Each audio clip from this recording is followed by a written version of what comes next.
All right, so welcome to the hackathon. A few reminders, please stay muted.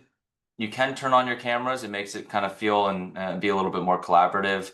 Um, Also, if you're in the chat, drop where you're coming in from, um, or where you're dialing in from, so we can know how far-reaching this hackathon has gotten. And then send, yeah, like I said before, send any questions you have to the Claude Hackathon public Slack group that you were invited to. If you haven't logged in yet, it's in your email. There's a note. Or you should have an email from our Slack that invited you to that single channel. So you should be able to jump in there, and let's keep that channel mostly for like triaging issues and communicating with the team, which I'll introduce you to in a second. Oops, that was not. All right. So, welcome to the Claude Cowork Hackathon. This is HeyCounsel's first hackathon. So bear with us. I'm going to do my best. It's sponsored by Iris. Iris is a legal tech AI company, which we'll introduce in a second. And Christian, who will be presenting, is their head of product. So let's move on. So the structure, the agenda is we're going to do an introduction to the team for the next 5 to 10. Then we'll go through an overview of Claude Cowork. That will be done by Max Kruger, who should be on the call. And then from 9:05, these are all rough numbers, but from 9:05 to 9:45, we'll have 4 different people come and present examples of how they've implemented Claude Cowork in their practice or how they think about Claude Cowork, and it'll be fun to kind of see how people actually have been implementing this stuff for folks who haven't been tinkering with it. And then we will release you into the wild, let you build for 2 hours. You have way more time than 2 hours to build, but we'll give you 2 hours of just kind of like silent build time where we will have all of our helpers on call. So if you're having any issues, use the Slack group, try to get a hold of us in the chat if you can't get in the Slack group. But basically we're here to help troubleshoot. You could also come off mute if during this time you're having issues and you can't get anyone's attention. Feel free to do that. And then from 11:45 to 1:30, anyone who's built anything can tag Max or ping me or anybody or come off mute and present what you've done. We want to see what people have come up with. I'm sure there's going to be a lot of creative ideas. We all have different practices and different jobs, and it'll be cool to see what people are able to build. So that's the loose agenda. And then on Wednesday next week, the submissions will be due, and we'll do a demo day on, trying to think, I think that's the 29th. That date might be wrong. But you'll all get an invite to our demo day where finished products can come demo what they've done. So it's another opportunity to see what people have built. All right, what are my notes here? So I don't screw this one up. Big shout out to Iris. Iris made this whole thing possible. If you don't know Iris, they're a unified platform for legal work. Most firms run their practice across like 8 or more tools that don't really talk to each other. And through the promise of AI, Iris is basically replacing that fragmentation with a single operating layer. Drafting, research, matter management, communication, all powered by AI that remembers your firm's work product, clause positions, client preferences, et cetera, across every matter. Over 200 firms are already using Iris, so just know this is not another AI co-pilot or chat product. This is where real work lives and real work gets done. You can use our discount to get 15% off. If you're ever having any questions, Christian is here. He's their head of product and can help you with that. So big shout out to them. And then a very minor shout out to HeyCounsel, which I don't know how that person, if your name is Milan, you are somehow controlling the screen here. Um, but let's see if we can, anyone know how to stop that capability? All right, we're gonna roll through this. So anyways, when I launched my own practice after 9 years of working in-house, I realized that big firms had a competitive advantage against smaller firms, and I wanted to level the playing field. They have access to their peers, shared knowledge bases, template databases, buying power, all these things that small firm lawyers don't really have access to. So, in order to level the playing field for us small and boutique lawyers, I created Hey Counsel to bring that big firm power to us. So we've grown this community to over 450 interconnected collaborative lawyers, many of who are here today. So if you are a Hey Counsel member, please feel free to drop in the chat why you like Hey Counsel, and maybe drop a comment on your experience. If you're not a member yet, you can always DM me. I'm on the Slack group, and email me. I'm happy to do one-on-one overviews of the platform. I'll share my calendar with everybody. So that's my very small shout out for Hey Counsel and what we're doing. All right. So we'll do a brief overview of just the people you'll be interacting with. You've met me. I'm Brian, co-founder of Hey Counsel. I've been a fintech lawyer for since 2013, and I've done in-house and both solo and small firm work.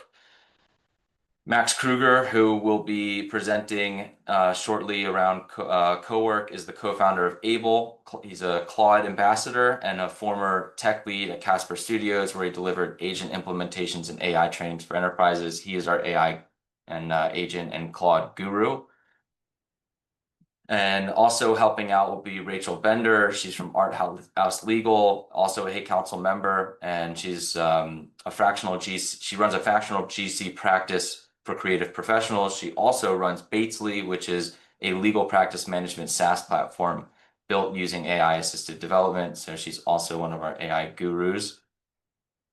And then we have 4 other presenters. So you'll be hearing from each one of these people and we'll introduce them, and they'll probably introduce themselves as well. But they'll go through their legal workflows that they've built with Claude Cowork. So just a really quick overview of the breakdown of you all, the audience. So it's a really interesting and actually well distributed group we have here. So in yellow and in red, we have, or I guess we have in yellow and in blue, we have people who have low to no use of Claude Cowork thus far, and then sort of a medium use in red and high use in green. So a good distribution there. And then we also have a great distribution of types of lawyers. Mostly here, we got solo, small firm, and in-house lawyers, with a handful of big law lawyers and some government folks, and then a bunch of other kind of long tail. So really cool to see who came out for this. All right, so we're on schedule. Let's dive into Claude.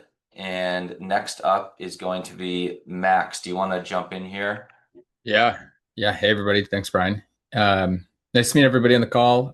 Super excited for today, and I'll be spending the next 20 minutes chatting and demoing Cowork. If you have any questions while we're running through this, feel free to throw them in the Slack channel, and I'll get to them after I talk here. And then we'll have time throughout the day to discuss some of these topics in more depth as we see fit. And then Brian, I think I have screen sharing, it looks like, so that's good. And I can pull up my Cowork in a sec. Cool. Yeah, awesome. Let's dive in. So yeah, at a high level, there's 3 Anthropic Claude products that you all may be aware of. We have Chat, which is your typical kind of chat interface that we're all used to at this point. You have Claude Code, which is Anthropic's developer-focused tool that runs in the terminal on your computer. And now there's like a web-based product for it as well. It's really cool. And then Cowork, which will be the focus of today. Largely how I think about these 3 things is that Chat is for thinking, Code is for building, and Cowork is for doing. So if I have like one-off questions or just want to have a conversation, I go to Chat. Big chunk of my day is spent managing Claude Code and building software and building agents. So if we're building things, we use Claude Code, and then use Cowork for a bunch of different tasks. Contract review. I don't know if that's a hot topic with this group or not. reviewing my emails, reviewing calendars, and we'll take a look at all that going forward. You can hop to the next slide, Brian. Oh, 1 sec, sorry. I am in the wrong. Here we go. Boom. Oh, sweet. At a high level, and I'll just kind of like preface the day with this. Remember, AI is still quite experimental. Yes, it's like being widely adopted in industry right now. A lot of these tools are still quite buggy, and AI, generally speaking, is very different than any technology we've ever worked with before. And so I say that from two aspects. One is, be smart about how you're using it and what permissions you're giving it and what data you're giving it. And you will need to, calibrate your risk thresholds accordingly. And then two, just from what it's capable of and how you interact with it is very different than any software or computer technology or digital technology we've had in the past. And so I encourage everybody to have an open mind as they're using this, and understand that it might like feel weird or be frustrating at different times, but exploring the best way to help it leverage you with your day-to-day work. Claude Cowork was born out of Claude Code, actually, after kind of like pretty astounding success late last year with Claude Code. It was very clear that Anthropic needed a tool for non-technical folks that did a lot of the same things that Claude Code did. Back in only a few months ago, in December of 2025, I was like teaching Claude Code to non-technical folks, and non-technical folks can definitely use that tool, and it's a great tool, but Cowork is way better and way user friendly. At a super high level, for folks that haven't touched it, you describe your task in natural language. Claude will create a plan or potentially just go execute what you asked. It runs, this is a little bit technical, it runs on an isolated virtual machine on your laptop. So there's a layer of security there, and any code it may generate runs in that isolated VM.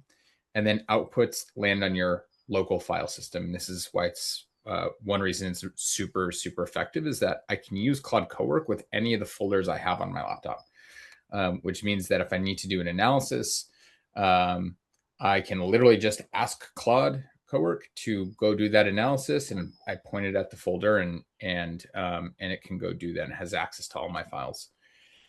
There's 4 key building blocks that we'll talk on today: skills, plugins, connectors, and scheduled tasks. And we'll touch on these all right now. Sorry. 1 second. No worries. Yeah, you can go to the next slide as well. All right. There we go. Sorry about this.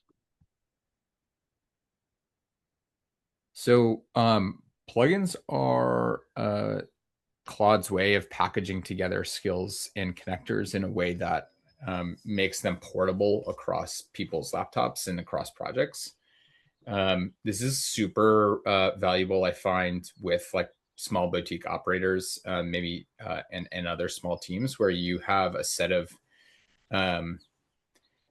skills and connectors or actions that your organization needs to take, and you want to share that with employees or partners. A great way to package all that stuff up is plugins. This is kind of like the highest level abstraction that we'll work with.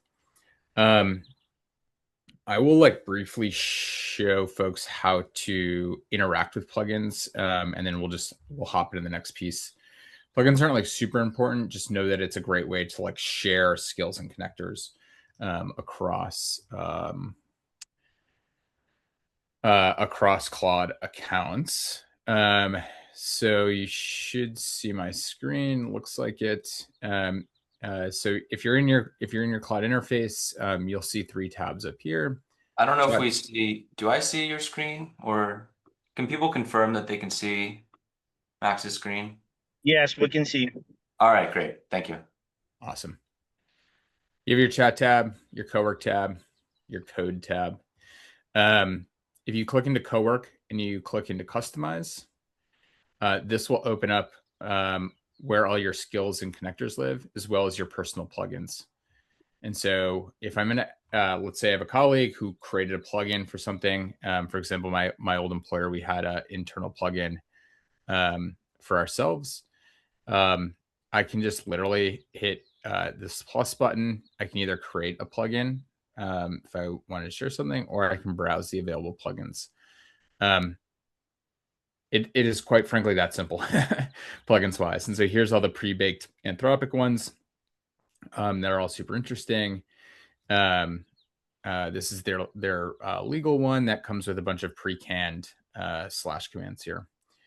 So that's quick and dirty on plugins. Takeaway is this is how you package skills and connectors. I'm gonna go to the next slide, Ryan.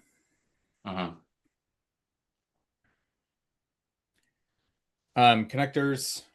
This is how you connect Claude Cowork to external data sources. This is one of the huge value levers. You can pull in, frankly, like anything. There is 50 plus pre-built integrations, which is a great place to start because you can have peace of mind that there's some like security auditing behind these integrations, and they're built by professional developers, which is quite good. And you can hook them up in all the common softwares you use. So a lot of us are going to be on the Google suite of products. I will connect my email and my calendar into Cowork, and I will have it just review my email against my calendar and build me a little daily brief. Another big quite powerful automation is if you do have transcripts from meetings. Oftentimes I'll be sitting with a customer. We have the recording going. They'll have a feature request or something like that. I can just take that feature request and pull it into Cowork and have that start a coding task, for example. And so connectors allow you to pull in the context, external context into a Cowork chat.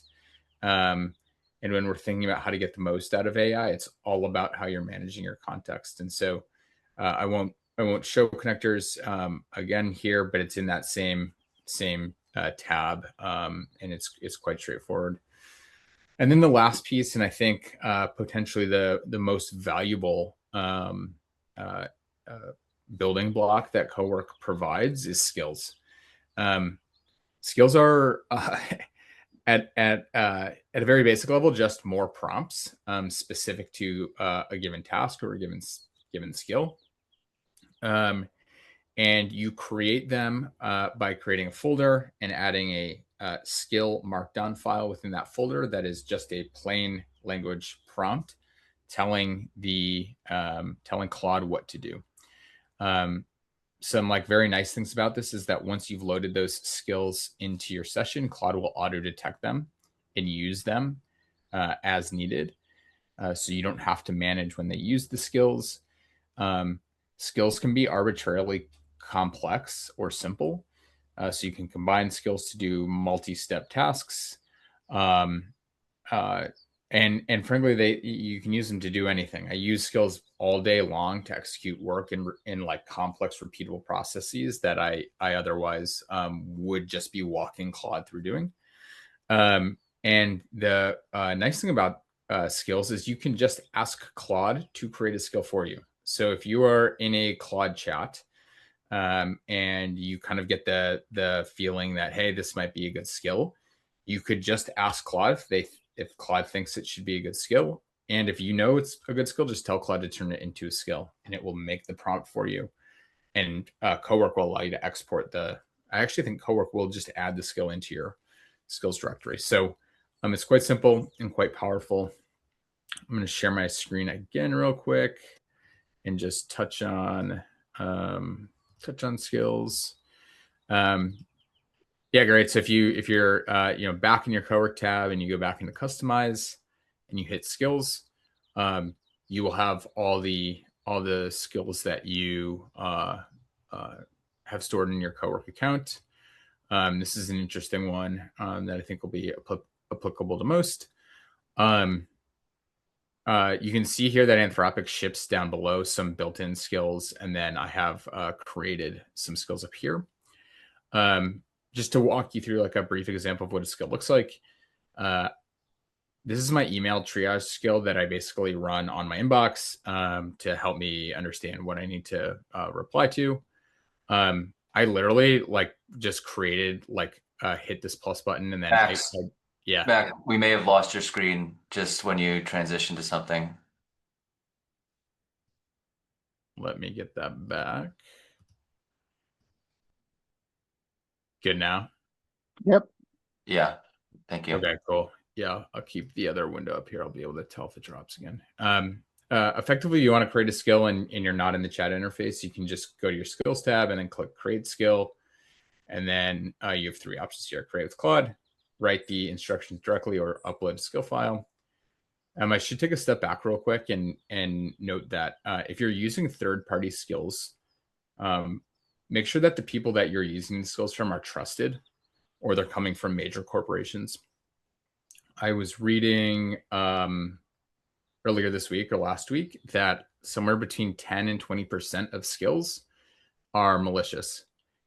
So don't go downloading skills from any random source. I would prefer that everybody just create their own with Claude. And if you do pull from a third-party source, make sure it's a trusted third party. Anyway, I won't bog down too much in the skills piece here, but effectively, this is just what a skill looks like on the right-hand side of the screen. It's just a description. I have the ability to determine how it's triggered. A slash command is I'll demo what a slash command looks like in a sec. And then it's just like a long prompt that Claude will read and it will execute. And so I give it a number of pretty detailed steps on how I want it to go through my email inbox.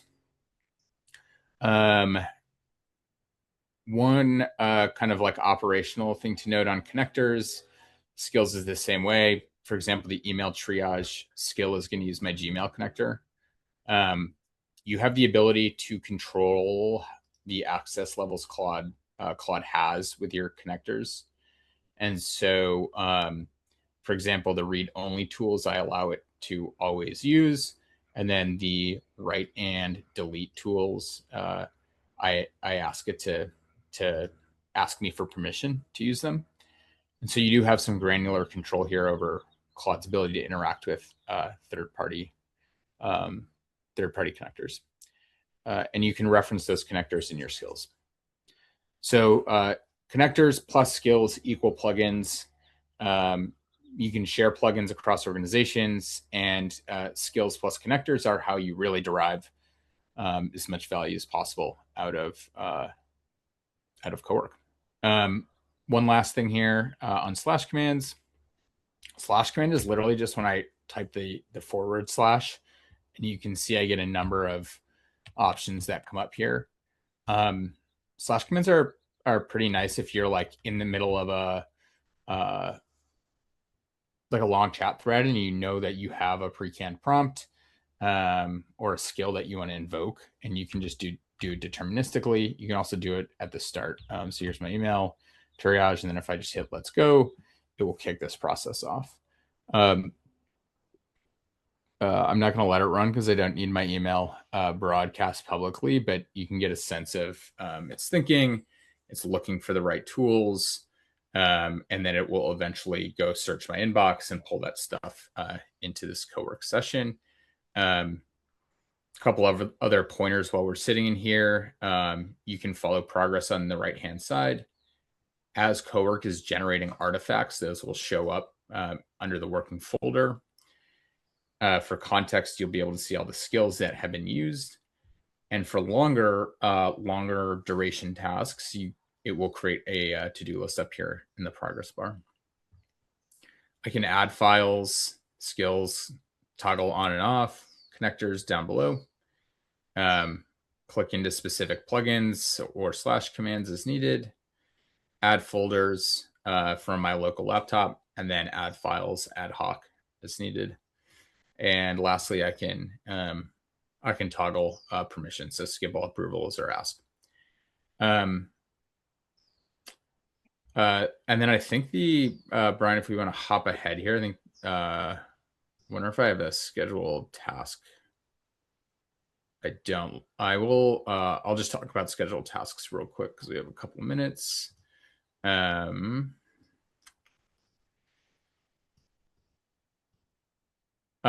so there's two other kind of functionalities. Actually, I'll touch on all three of these functionalities real quick. So projects.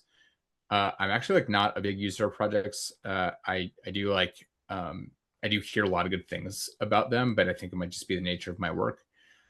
Projects are ways to like group together sets of context, so folders, files, etc., into like a logical workspace to work from. This might be like very helpful for this group.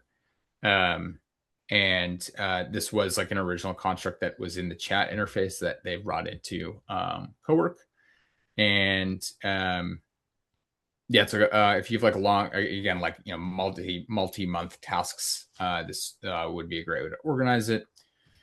Schedule tasks is quite straightforward. You can run any Claude Cowork task that you would like on a predefined schedule. Your computer does need to be awake for this. So if you close, did I lose the screen again? Yeah. Yeah, you did. If you're doing scheduled tasks, just know that if you like close Cowork, it won't run. So you can just leave it open, keep your computer awake if it's plugged in. And then the last piece is Dispatch. Dispatch allows you to access Claude Cowork from your phone and run tasks as if you were sitting at your desktop. So how this is different is that if you open up Claude on your phone, it doesn't have access to the files on your laptop. But as this example is demonstrating here, if you're running through Dispatch, it's actually going to be operating the Claude Cowork instance that's sitting on your laptop, and you can have it access files on your laptop. So some utility to that. I have some personal opinions on it, but I'll save this for a later date. And I think that kind of wraps up the tutorial of Cowork. Awesome. And I know that was also quick. We're going to go over some actual tangible use cases so you get a sense of how some of the lawyers on this call are using Claude Cowork. And then afterwards, we will be available on the Slack group and in the chat to help you troubleshoot or get you oriented with anything going on. So I'll show you the names of people who you can reach out to in the case you get stuck. But let's jump ahead. And thanks, Max. That was awesome. Thanks for going over that. Let's jump to our use case presentations. And the first person who will be sharing is Victor. So Victor is an IP lawyer and CEO and founder of Caber, which is an AI video company. He builds legal automation tools, including open source contract drafting skills, drawing on his own big law background at Orrick and Goodwin. Victor, are you able to jump on? Yeah, I'm on. Let me share my screen real quick. Also, only guy in the room rocking the Hey Counsel gear. Shame on everyone else. Yes.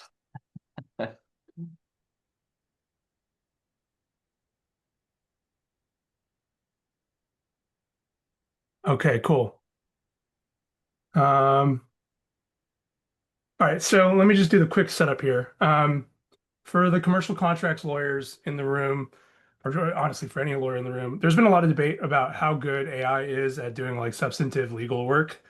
And I've personally seen a few like different versions of nightmare scenarios from my clients. The worst of which they prompt AI just with one prompt and say like, give me an NDA, and they send it over for me for review. It's completely useless and a waste of everyone's time. A slightly more sophisticated version of that is they'll often take an existing template, talk to AI, and then give me the version of the updated template for me to review, which also isn't great, but better than nothing. So I advise a lot of startups, and a lot of them are in Y Combinator. And Y Combinator actually has an enterprise agreement template, but that was actually written by my old team at Goodwin over 10 years ago. So it's extremely dated. There's been a few updates here and there, but it's certainly not like I would say game time ready, and would immediately get rejected by any competent legal team. So what I'm presenting today is essentially like an example of what you can do with an existing template to customize it in a way that's very specific to whoever your client is. Um, and I'm showing the YC SaaS one, but this can be applicable to any sort of templatized contract. I use this for data processing agreements. I use this for terms of services, privacy policies. But essentially, you could think of it as a meta skill, and I'm using the YC SaaS as an example. So um, if you are familiar, if you're not familiar, the YC SaaS agreement is this sort of highlighted nightmare with a lot of optional language. There's some glaring issues in here. For example, there is not much of a data privacy section. There's issues with the indemnity, a lot of problems. And so what I did in Claude, and I won't show you how I actually made it. I actually used the skill creator that Max just presented. So I used this like meta skill creator. I talked about the contract and how I wanted to change it. And I said things like, make sure that there are no brackets in there, right? Make sure that there's no highlighted points. Everything that's optional, consider. But I also broke it down as into essentially what my own preferences as a lawyer are. And so I'll show you the actual skill text file and what it actually looks like. And this might be really small, so if it's too small to look at, I'm not really sure how to, unfortunately, zoom in cursor. But essentially, you'll see like the skill is a text file of instructions, and it'll have some output requirements like 0 placeholder scaffolding like brackets, 0 unfilled template brackets, unless it's deliberate. You want to put a TBD if it's deliberate. And then it's a simple workflow. You'll load basically, the skill will say, okay, I'm going to load these reference files up here, which Claude made on its own. But the reference files are basically intake questions. So for example, the company will input their name. They'll have questions of what is your product about? What is your fee structure? What is your service capacity? How often are you going to be available? What happens if you're not available? What are your implementation services? All these like sort of really specific client questions. The skill will ask these questions when the skill is called. And then there's supplementary language, and this is actually language that I've provided for my own practice templates. These are very deterministic. I want this specific language if they answer this, or I want this specific language if this happens. And so it's conditional language, but I'm not having AI sort of hallucinate and go crazy with drafting language. I'm using my own stuff. And I want to make sure that's clear because I don't want it to go off and I want it to be as close to client ready by the time it lands in my inbox. It also has a decision matrix. Basically, everything that happens in the questions, decisions will be made and different language will be inputted. So the skill is sort of this like overarching orchestrator. Well, it says step 1 is, okay, we'll load all these files. Step 2 is I'm going to run the intake questions, as you can see right here. And then step 3 is like, I'm going to produce the agreement. And this is, I have some always apply defaults that no matter what the situation, I want to change these things about the template because I don't love them. I have conditional language, and then I have variable language. And the most important thing for me, as I've noticed in my practice, is that I'm not going to be able to prevent all my clients from using AI, and I don't want to. I obviously am very bullish on AI. I want them to use it, but I want them to use it in the right way. So if they are to use this skill, I do this 4th thing where I actually ask the skill to produce a lawyer memo. And so what that memo does is it tells me the intake questions. It tells me what was applied.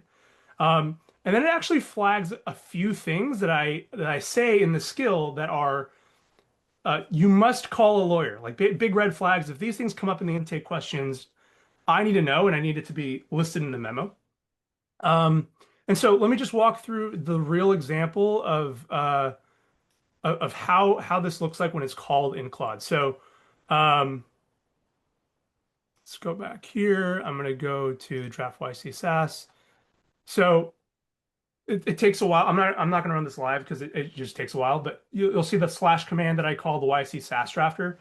And it starts with intake questions. So question 1, parties, what's the party's names, what's the product description, and I use some real basics. And I intentionally didn't structure it super cleanly, just to sort of paint the picture that it's smart enough to pick it up. So ABC Corp, all the information. I sell a tool that tracks whether a legal brief has any case citations that are AI hallucinated. Um, and then it goes through another set of questions. I'll ask a batch of questions, and these are my answers. You'll see the pricing. And these are all examples, but it's going through in quite a decent amount of detail on the substantive questions. And then it goes through and it says, okay, a few more questions. Flat fee, what's the amount? I give the amount, support details, and I say, okay, let's leave them TBD. And then it gives me a full picture. So here's the parties, here's the terms, here's the things that always applied.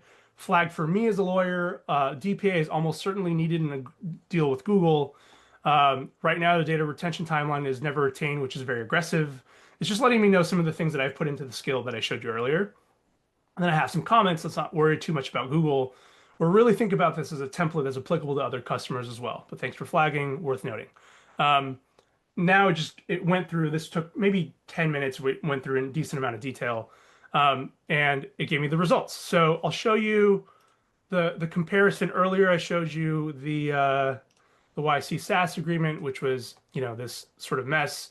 Now it's cleaned up with TBDs. It's got the customer agreement. It's flagging Google here. A couple things that I personally need now. It has flagged the DPA, which was not in the original one. A lot of things. It has a data rights thing that I always put in that I like. And you kind of get the point. There's no brackets. It's all fairly cleaned up. It's not completely ready to go, and perhaps this is a separate conversation. Some people mentioned in the chat earlier the Claude plugin. So if you have access to that, one thing, for example, is I hate the formatting of this. This doesn't work, but with the new Claude tool, I can actually highlight this and ask it to reformat into a table for a signature block, for example. So other things that you can do. It's not perfect out of the box, but that's why we're here as lawyers. There's a lot of substantive things that we need to clean up. Last thing I want to show is the memo. So let's see. Let's see the memo here, hopefully. And if not, maybe, okay, here we go. This is the customer agreement. All right, here's the memo. So you'll see the memo. It gives a deal summary, what was a template base, what was always applied, and the intake decisions. And this is where I usually focus on my time, items requiring attorney review. I usually look at this and understand exactly sort of where I need to focus on and hone in on. And the TBD items are useful for me because I basically copy and paste this and ask the client, hey, look, I don't know what these are. You need to answer these. And so there's some homework for everyone to do. Some notes on what was not done. The DPA was not drafted, right? I know that wasn't part of the skill. So that's essentially what I built. I hope this is helpful to just sort of have a mental model of like, you can apply this to everything. I literally applied this to other contracts. I took the skill, I threw it back into Claude, and I asked, hey, great skill. Thanks for making this great skill. I need to apply this for this type of contract. And I just do a brain dump of what that contract's about and what are my must-haves, what are the things that the lawyer needs to know. And I've kind of applied that across the board for a lot of things. So yeah, that's my skill. Awesome. Thanks so much, Victor. Yeah, I mean, I think just to double down on what he said at the end there, if you go through one of your workflows, whether it's editing a contract or doing something else substantive using Claude, and you get to the end of that process, you literally can go then just turn that into a skill and modify it, and it's just a game changer. You don't have to restart every single time. And one of the things, if you haven't ever seen the interface, what Victor was showing with the question and answer, it used to be that you would have to like literally it would ask you a question, you would answer it, ask you a question, answer. And now like the interface has gotten so good on Cowork that it's like basically like multiple choice questions. You're kind of like clicking through. It's such a breeze to use and run through one of those workflows now. And it's, as everyone says, it's only getting better. So it's become much more of a pleasant experience in the last 3 months. Yeah, I want to double tap on what you just said. Like asking to make a skill after you're done with a workflow is also, yeah. Like one example for me is I've clients that have repeating contracts all the time. And in the past, I would have them in a singular chat flow where I'm just trying to keep context. Every time there's a new deal, I'll upload it and say, hey, there's a new one. Here's what I'm thinking.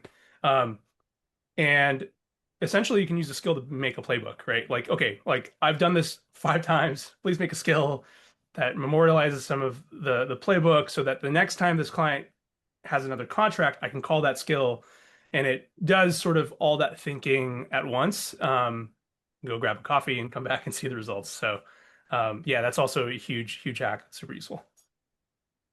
Awesome. Thanks so much, Victor. Appreciate you kicking us off. We will move on to our second use case. This one is going to be more on the, I'll call it business development front, I believe. So for those who are nervous about throwing client data, there are other things that you can do with Cowork that are not potentially like touching client files or doing research or anything like that. So this is Mike Bittner. Also a Hey Council member, probably not wearing our gear, but we'll talk about that. And he's a fractional GC to tech companies. He's well ahead of the game on some of this Claude code and Cowork stuff. He specializes in data privacy, cybersecurity, commercial contracts, and AI governance, and also builds and runs AI-powered legal systems and workflows in his own practice. So, Mike, are you here and able to jump on? I am here, Brian, and Awesome. I'm going to try and share my screen. Yes, I'm gonna also unshare mine because I feel like that's causing some confusion too. Oops. Yeah. Okay. All right. And let me move this out of the way. Okay, so hi, Mike Bittner. I'm an attorney down in Jacksonville, Florida, and Cowork has been a real game changer for me. I think that it's an amazing tool, and it takes some work to um, build it out, but the investment is well worth it in my opinion. So I among the different things that I've used Cowork for is trying to come up with a better way to more easily post on LinkedIn without a whole bunch of time spending researching what I want to post about, draft, doing a first draft of a post, monitoring how those posts do. And I'll start this off by saying I am not a LinkedIn expert. I'm not a marketing expert. This is definitely out of my wheelhouse, but we have in Hey Counsel groups we call mastermind cohorts that are small groups that meet together and talk about common, you know, headaches that solo practitioners run into, and one of them is marketing. And so I had made a commitment about 2 months ago to post 3 times a week, which is about 3 times a week more than I've ever posted in my life. So I quickly realized after making this commitment to other people that, well, crap, this is a lot of work to actually produce content on a regular cadence and a regular cycle. I wonder if Cowork can help me with that. So that's kind of how the journey started here. And so let me just pull this up. There we go. I recorded these last night so that they go faster because some of these skills take some time to run. So let me just kick this off and start it. So this is a skill. This is actually the first skill that I created. It was called, and I call it LinkedIn Source Scout. And I actually run it as a scheduled skill so that it runs every morning automatically at 6 a.m. before I wake up. And so when I wake up in the morning, it's already there. Um, Last night I just ran it as a kind of a one-off to create this video. But what the skill does, it does a couple different things. It looks at two sources and it spins up agents to do this simultaneously. One agent goes out on the web. I've given it a bunch of trusted sources. I've told Claude about my practice areas, what kind of post that I want to post about, what topics that I want to post about. So it goes out and it searches different sources, everything from law firm blogs to IAPP articles to FTC announcements, really anything that I can think of that might fall, particularly in the data privacy and security area. So on one track, it's doing that. And then on the second track, I have over the years maintained just a knowledge base that where any article, any information that I find on LinkedIn or anywhere else, I'll drop it into a knowledge base file. Um, the skill will also look at that knowledge base and see if there's anything new in the last 7 days that I've dropped into the knowledge base, and it will basically filter those to the top and use that as a source for a potential material to post about as well. So it's kind of doing this two-track thing in parallel, looking at a bunch of sources, and then what it's doing is curating those. So it's evaluating it. Is it something new? Is it something I've posted on in the past week? Well, if it is, then it's going to skip that one. Is it does it hit my topic area? So it's kind of doing this work in the background to basically come up with a curated list of potential things that I might want to post about. And so I'll just kind of skip all Claude thinking. This whole process I learned last night because actually watching it live takes about 7 minutes. So it's definitely something you don't want to do, or I don't want to do anyway while I'm watching it live. I also don't want to do it during my peak work hours because it's going to chew up tokens, which is why I run it at 6 in the morning. So we can just kind of see what it's producing here.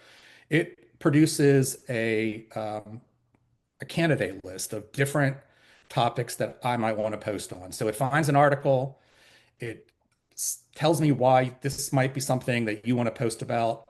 I add it over time on its supporting coverage. Like I don't want to rely on one article. The worst thing I could do is post something based on one article, and that one article is complete BS or AI generated.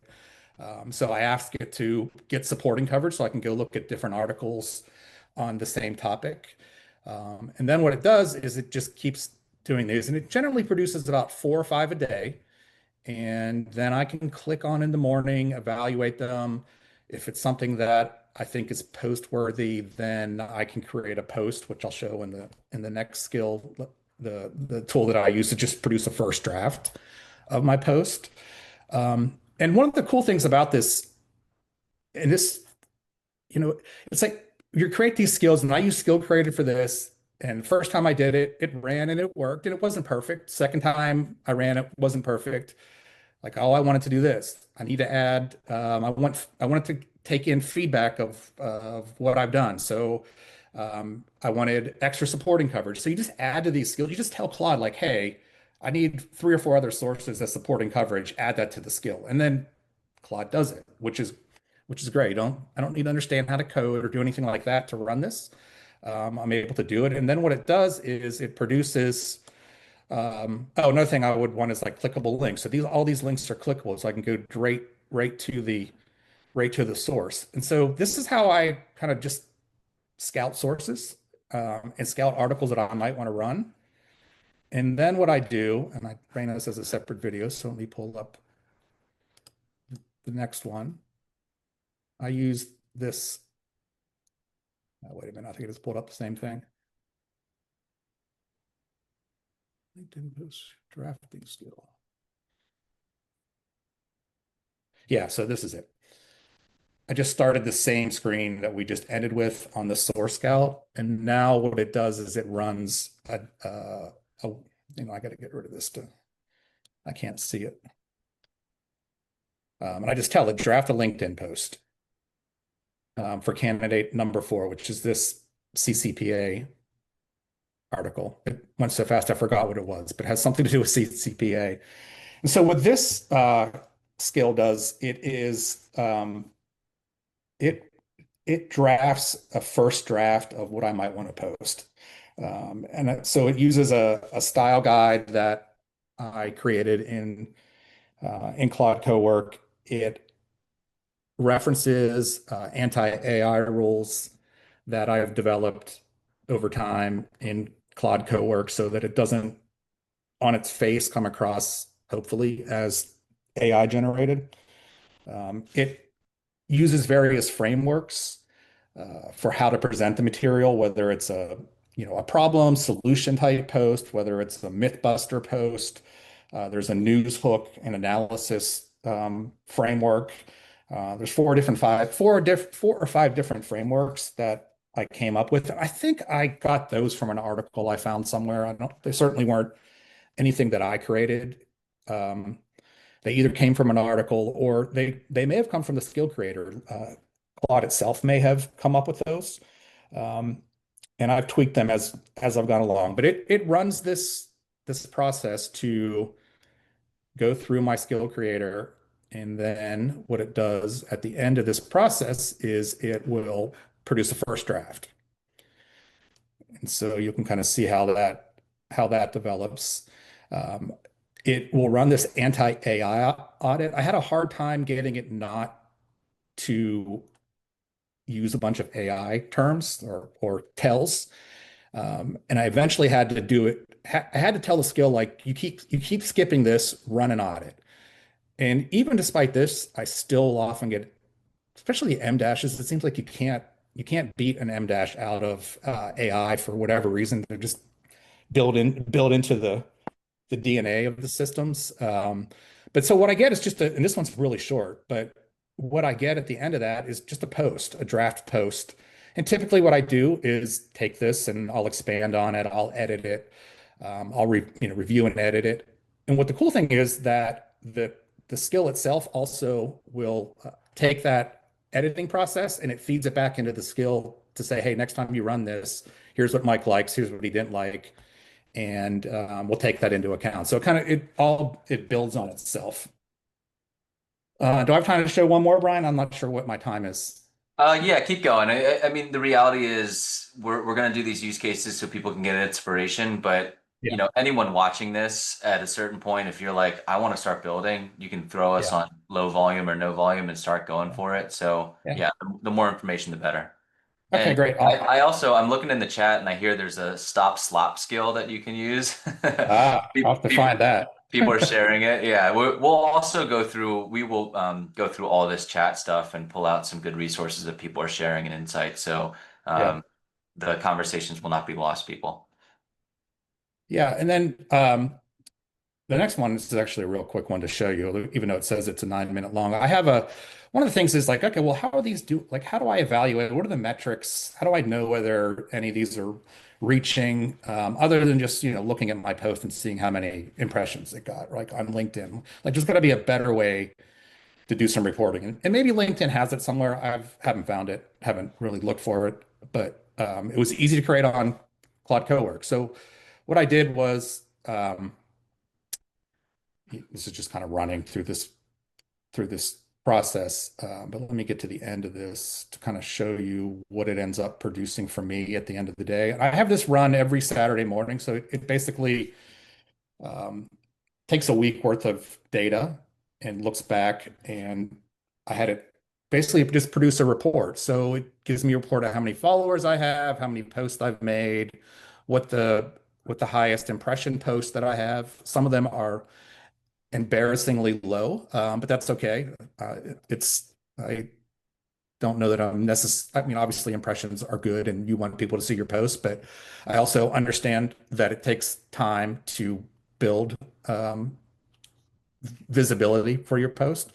But this is just a way to do some reporting and to tell me kind of what's working, what's not. I have not been able to glean any real insight out of this because I can't figure out why some things work and some things get no exposure. But it does give you some data, and it runs on a scheduled run and runs in the background, and it's just something I can look at, on Saturday morning if I want to, or on Monday morning when I'm back to work.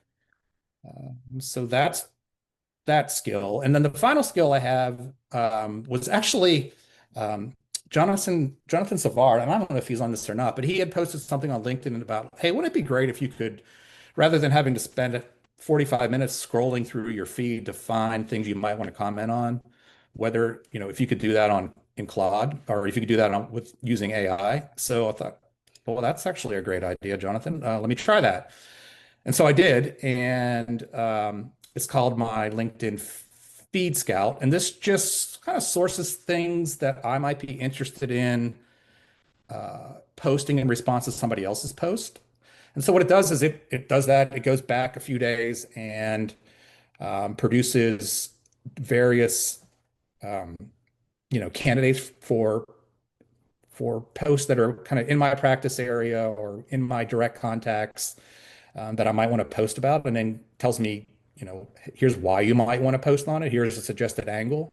Doesn't, I'm not generating a AI generated post, which is kind of taking over LinkedIn. So I'm trying to avoid that. I want them to be real. I want them to be authentic. But I don't want to spend a bunch of time trying to find the needle in a haystack of what I might like to post on. So that's what this skill does. And it's pretty simple. The only thing is that it was working great up until 2 days ago, and LinkedIn changed something in their scrolling to prevent it from producing all this data. So I can only go back like a day now to find posts. So it's become less. The skill was great for a bit. Now it's become less useful just because of restrictions that LinkedIn has placed on it. But it still works. I had to tweak the skill a little bit. I now have it go to look for specific posts from people that I either posted on their posts before or commented on their posts before, or that are directly kind of in my practice area. And it does that. Okay, it's not as good as this, but hopefully that comes back at some point. I keep trying it every day to see if it works, and maybe it'll come back, maybe it won't. But in any event, it does work, and it does kind of help really save some time. I mean, it's probably these four skills together probably save, if I were going to do this on my own, I mean, this is at least an hour a day of work savings to really just identify things that I want to post about, or I want to post on. So it's been a kind of a cool thing. It's been fun to play with. Awesome. Yeah. I mean, it sounds like, so the cycle is it sources ideas, it helps you draft, and then it also reviews your metrics. I wonder if there's like a flywheel you can actually create there where once it looks at the metrics, it can actually give you suggestions on how to modify the skill to lean more into areas that are working when posts that are resonating versus posts that aren't. I wonder if there's sort of like a little bit of a data flywheel there that you can continue to improve. But it's I feel like you're like, so you're a solo lawyer, right? And you're Right. basically building a marketing department with agents and with workflows. So these instead of just having like the way in which you work, which is like maybe your SOP that you had maybe 2 years ago, and spreadsheets that you tracked, or just maybe not even anything that structured, you can now, like, through your effort, that effort compounds into workflows that learn, and you can build over time. And I think it's just so key. Like you said, you shrunk like an hour of work a day into these workflows. So Right. super cool. Super cool. Yeah. Thanks. Awesome.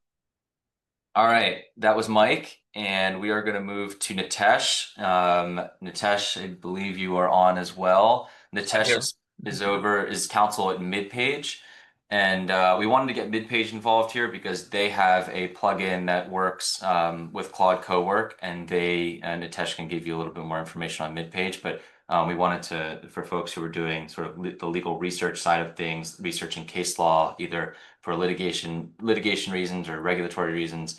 This would be a great way to leverage the plugins and connectors to third-party tools. So Nitesh, I'll let you take it over from here. If you have screen sharing capabilities, I can stop sharing as well. Thanks, Brian. Yeah, I do. I'll say a couple of words before sharing my screen. I joined MidPage earlier this year after several years as a litigator. Firstly, MidPage is an AI native case law database. They built a platform which you can kind of use to chat with MidPage and query cases on its own. But lately, as more lawyers have started using Claude, including large law firms like Quinn Emanuel that have rolled out Claude-related platforms, we think that it makes sense to just plug that database into Claude and give attorneys a grounded data set on which they can actually perform legal research. So this gets at the heart of the matter of hallucinations and any related concerns. We are providing the verifiable data set that gives you trust in the output that you're getting. But obviously there's best practices that you want to adopt in the process. Prior to joining MidPage, I had started using the tool for at least a year, and it had really turbocharged my practice to the point where I figured if you can't beat them, you got to join them. So let me share my screen at this point, and we can first go over an example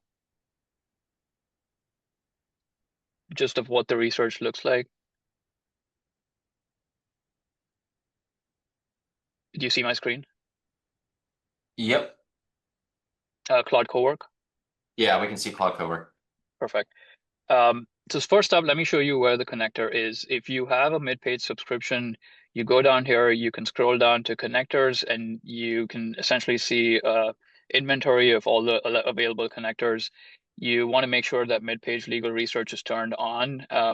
So when you ask a query, if it implicates case law or research, it will automatically invoke the tool. So let's quickly take a look at an example. Find cases that tell us whether a supply chain disruption triggers a force majeure clause in a contract. And I'll just point out, I intentionally asked it in a neutral framing. I did not ask it find cases that tell us that a supply chain disruption does trigger a force majeure clause. Because as you might know and have read, these tools tend to sometimes want to give us the answer we're looking for. And if I'm looking for a neutral analysis, the way to do it is to ask the question in neutral terms. So immediately, because I've asked it about cases, you can see here it triggers the mid-page logo, and it mentions that it's looking at the mid-page legal research integration.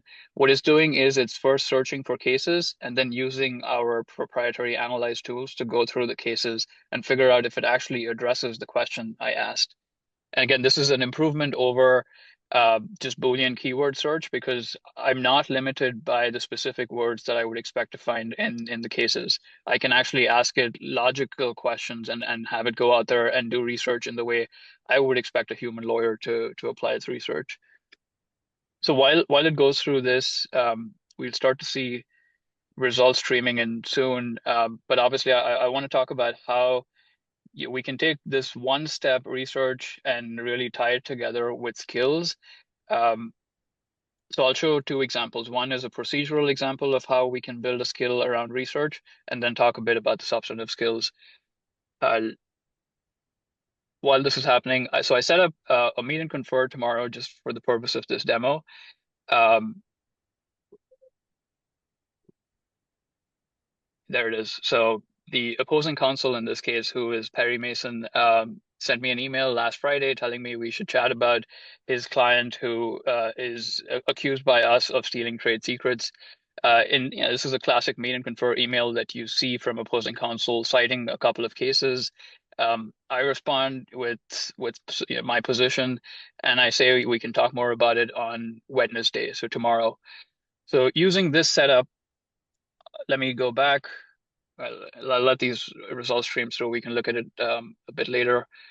But I go back here and I'll just keep it simple. I've already created a skill that tells Claude how to help me prepare for that meet and confer, and we'll talk through it. But right now, I'll just say, help me prep for tomorrow's meet and confer with Perry Mason. And it's going to kick off a process. Let's just make sure that there you go. So it picked up the skill. You can see on the right-hand side, it mentions under skills legal meeting prep. That's the skill that I've created for this purpose. And while it performs the analysis to help me out, we can go and look at what that skill actually looks like. So your skills will be in settings. If you look at capabilities and then scroll all the way down, it then takes you to customize. There's probably an easier way to get here, but essentially it's in customize. So on the left-hand side, you see my inventory of skills. The first one is personal skills available to me. The company has some skills that we share across the team, but let me focus on the legal meeting prep, which is the workflow that we just triggered. The way the skill is structured is really three parts, and the folks that went before talked a bit about this. The name up top is the topic of the skill. It's what we saw. It's how we know that the skill has been triggered. But if we look down to the next step, that's a description of the skill. And what I try to capture here is what I want the skill to achieve, but more importantly, when I want the skill to be triggered. So I will try my best to say things in here like, prep for my meeting with, or get me ready for. So it knows when it hears those words from me in the chat interface, it should go out there and invoke the skill and then follow the process that is laid out in the skill. In terms of process, there's a few different connectors that I'm trying to leverage with the skill. The first, I just told it I have a meeting for tomorrow. So it needs to figure out whether I do, which meeting I'm looking for, who I'm meeting with, what the issues are. So the first two steps are really just having it go into my Google Calendar and then identify the relevant meeting and then go to my Gmail, find any relevant emails with the attorney that I'm meeting with, and then extract the information that I'm going to need for that process, for that discussion. Once it extracts the position, I then wanted to use mid-page to run an analysis on the arguments that opposing counsel is making. So that's step 3, research and citation check. I explicitly tell it to run a mid-page search to avoid any chance that it doesn't use the tool, and then tell it what I'm looking for each case. This is where we address the hallucination risk. We tell it to verify the case, but not just whether it exists, but also to check whether it's good law, whether it's the right jurisdiction, whether it's been characterized accurately by the lawyer. A lot of this is what we've all been trained to do as lawyers. What the skill does is it takes those processes and puts it in a recipe that Claude can follow consistently every day of your practice. So I think, it's certainly not me saying this, but as someone said it before, if you can write a detailed email with instructions to an attorney, you can certainly write a skill that tells Claude how to work. And the final step 4, is the output, describing what it looks like. Here it's pretty long. I've covered several different subheadings, but you could make it more tailored or streamlined depending on the kind of preparation that you typically do for a meet and confer. Before we go back to the output, the last bit of the skill I think is really important, because often it's not just asking it to do something, but creating guardrails to ensure that it's not making mistakes or going down the wrong path. So these are best practices that might be applicable across different types of skills.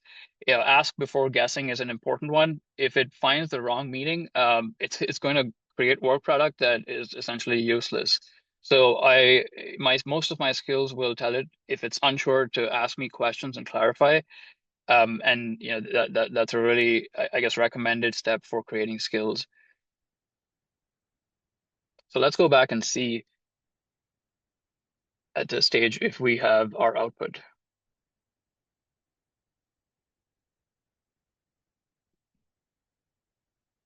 Okay, I'm still working through. We do have the output for the first research question we asked. So we see that mid-page, my question was whether it can find cases, on a neutral basis, and so it gave me cases on both sides of the V, cases where a supply chain does trigger the clause and where it does not. And you can see here there are links which allow you can click on the link and then navigate to the mid-page platform on which you can review the actual case text itself. As a litigator, this was a huge advantage or a huge benefit to using mid-page, because it just streamlines the process of verifying AI-generated legal research responses.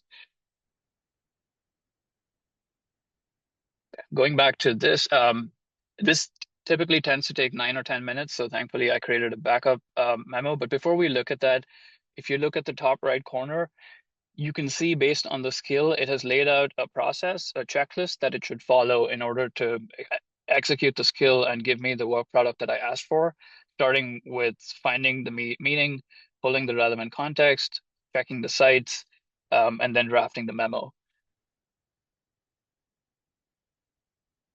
So let's look at that memo. This is just essentially something I generated earlier based on the same prompt. And because I asked it for a pretty detailed memo with various subheadings, it is 5 pages. But for the purpose of this call, I'll scroll down to the citation audit, because I think litigators will find this particularly useful. Stellar was a decision that the Perry Mason cited in his emails. And you can see mid-page points out that there's no such case. It might just be a hallucination, and I can confirm that as someone that created the demo context that I intentionally put in there a hallucinated case to see if we would be able to catch it. Mid-page is, like I said, also able to do more fuzzy analysis. It's able to look at the case and see if it matches the proposition that the opposing counsel claims it stands for. And that's why you've got these yellow signals pointing out that, the case might exist, but it really deserves more of your attention, and potentially pushback. When a case is apt, you get a green signal, so that that is it's not giving you false positives. And as you go further down, if you want a talking point, or talking points or a script, it generates that as well.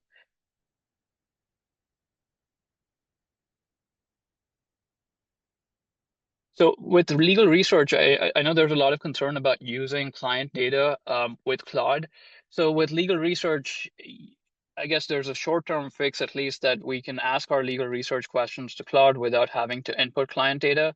And in some instances, if there is a larger excerpt or a larger memo where you want to run that through Claude and have it analyze the cases, what I've done in the past is just run that memo through an enterprise AI tool that is approved by my firm, ask it to anonymize any client data, and then run that document through Claude so it can perform the research and analysis. It's just, ideally that will change over time and we won't have to go through that step, but it's just a short-term hack that you might find helpful.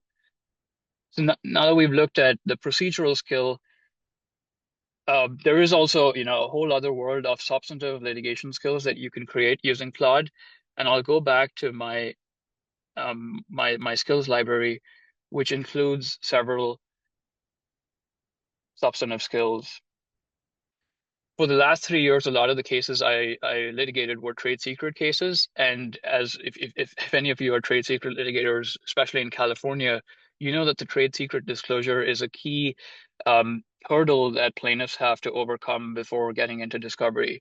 And it requires this fine dance between disclosing enough to satisfy the court and not disclosing too much to undermine your client's trade secrets. And there is a lot of case law on what qualifies as a sufficient disclosure, but it is also the step in the process where parties spend a lot of money and inevitably end up in several rounds of motions to compel before they can get through. So what I did is I first did some research on trade secret disclosures, and I essentially created a memo on trade secret disclosures. Using mid-page. I asked it to go in and find any case that addresses the topic and then synthesize a memo or a process that would help a lawyer looking at these case law references to draft a disclosure. So this I would think of as the corpus that powers the skill. The second part of this trade secret disclosure skill is the actual skill itself. And what this skill does is it references the case law that I just showed you.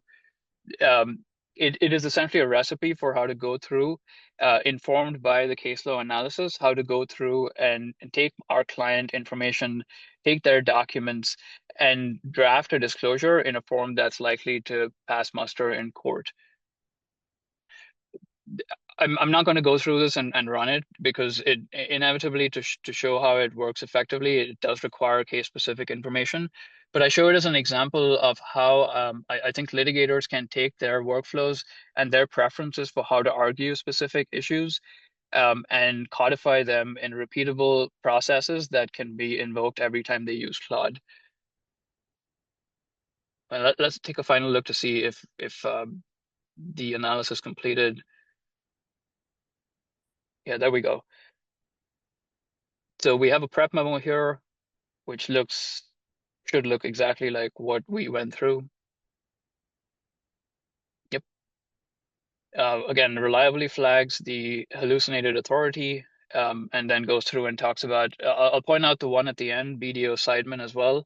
It points out that opposing counsel cited an out of jurisdiction case, because this is a New York case, but we're in California for the purpose of this demo. And it essentially followed the instruction that I had laid out in the skill.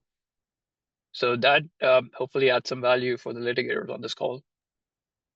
Awesome. Thanks so much, Nitesh. Super, super helpful and just like insanely powerful stuff when you can start linking it with case law, and especially like you said, your database was designed AI first, AI native, and it just works so seamlessly. So super, super cool to see. And I know the mid-page lovers love, or mid-page users love mid-page. So just wanted to get you all on here to show off what you got. All right. We're going to move on quickly to our last presenter, um, who is longtime Hey Council member Christian Brown, who's now head of product over at Iris. And and Christian, not only is he a great lawyer, also a legal engineer. So he's one of the few who can both do technical stuff and do law. Um, and he's here to talk about more back on the commercial side of things, a playbook ingestion and negotiation workflow. So, Christian, I'll let you take it from here if you're on. Awesome. Thanks, Brian. And just want to start by saying super impressed with all the presentations, Mike, Victor, Nitesh. I mean, it's so exciting to see everybody building and be thinking about these things. And I'm excited to present to you a skill here today that I think can be helpful to all of you guys. Brian, I just want to point out I did put on my Hey Council hoodie that I got in the mail this week. So Oh man, there we loving the go. gear, loving the gear. All right. Yeah. So just to kick off, Brian did a great introduction for me. I recently joined Iris. Iris is a sponsor of this event. So if you haven't checked us out, please do.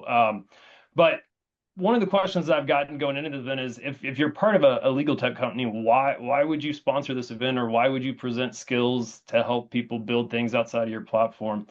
And for us, the answer is real simple. As a team, what we've noticed is that one of the biggest challenges that lawyers have, regardless if you're a solo attorney or working at a big firm, is taking all that institutional knowledge and turning it into something that's useful for your different tools, right? Whether that's using Claude or using Iris as a platform, you need to be able to take that information and then turn it into something that can easily be fed to those platforms. And so the skill I want to show you guys here today is designed to help you do that. What we're going to look at today is basically a skill that creates a skill that you can use to do different analysis with going forward. And so I think we've all probably experienced at one time or another where you're looking at an agreement or you're drafting a petition and you've got certain expectations that you have in your head, right? Or you've written them down on paper. A lot of the time, something like this. You'll help people call them their contract playbooks, or on the litigation side, it might be their trial notebook, right? Getting ready for trial, all the stuff they're gathering together to get ready for that. And it works great when it's yours and you understand where everything is, right? Or, some people might put it into a memo format. And you've got it all stored there. Hell, some people are just using emails, right? And they've just got a history of emails that they've kind of kept everything up as they go. You'll even see it in slideshows where people have laid out their positions that they like, that they don't like, that they can share with people in the group. And then I've even worked places where we had a checklist. We had a desk reference checklist of like, okay, as you're reviewing contracts, these are the things. And it would get updated every week. A new one would get printed out and be passed out to everybody. We'd all have to get up to speed on this new thing. Okay, so those are all the human problems that we experience as attorneys on a regular basis. AI is no different, right? When it comes to how do you get your institutional knowledge out of your head and how do you make it useful for AI, whether it's Claude or Iris, there needs to be a way to do that to make it useful. And so that's the skill that I want to look at with you guys today. I want to go from how do you take a generic tool like Claude and give it a skill that takes your institutional knowledges and applies that. And that's what we're going to look at as an example here today. And really, it's a three-step process. So I don't want you to think it's too complicated. But basically, once you've got your playbook or all the information that you want to be able to distill down to be able to give to Claude to do your task, then you would use this skill to help you do that. And this skill, when applied, helps you take all that information, organize it down, and put it into a skills-like format that then you can apply to Claude, you can use with ChatGPT, you can use in our platform Iris, and really give you that institutional knowledge that you can move between all those platforms. So what do I mean by that? when we are looking at all of these different rules or requirements that might be laid out in your playbook, in order to make them super useful, you need to get them in a format that's easy for the AI to both reference and ingest and understand really, really quickly. And you guys have seen several skills from Victor and Mike and Nitesh, and Nitesh did a great job. They're just kind of laying out the framework of a skill file in general, right? What's the purpose of the name, the description? What I want to show real quickly is what happens when you're able to distill all of that content, all that institutional knowledge down into a skill like this, and then apply it in your practice. And so the way I want you to think about this is what I've done is I've taken this pile of this Excel sheet, this memo, these emails, these markup files, and I've fed it to Claude with instructions on how I want it to read and understand all that information and organize it. And the end result of that is it created this skill for me. And I did this as a test law firm that I created. It's a small law firm. They had a couple of different partners with different requirements. They're out of Austin and Dallas, Texas. So just a general overview of who they are.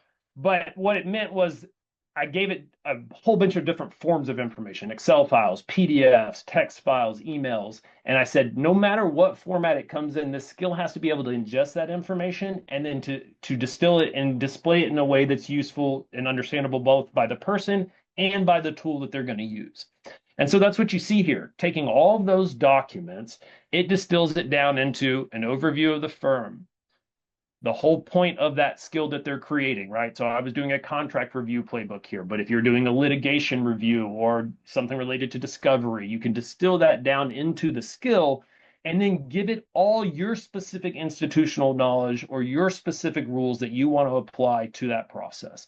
And that's what the rest of this, what ends up being, I think it's about 1,200 lines long, is all of this law firm's institutional knowledge written down in a format that the agent can now use. So you'll see things like for NDA review, they've got detailed clause guidance, and it goes through and it tells them the role of who we usually represent, our default posture, our backup clauses, our preferred positioning, our preferred language, all of those things that you've either written down or you mentally do every time you review a contract, you start to distill down into these files. And now that can be used by your tools to help you accomplish whatever that task is. It may be accomplish that task faster. It may be accomplish that task in a more accurate and referenceable manner that you can share. It may be scale that task, right? With a skill like this, maybe you could review 1 or 2 contracts a day before when you were using your playbook. Now maybe you could spin up and do 10 of those at the same time with a skill like this and look at the output. And so that's really the goal of the skill, is it takes that and distills it down. So now you can easily apply this to whatever process you're using going forward. So what does that look like? The process itself is actually a very, what I call a long-term skill, right? So that means this skill usually takes about 16 to 20 minutes to run total.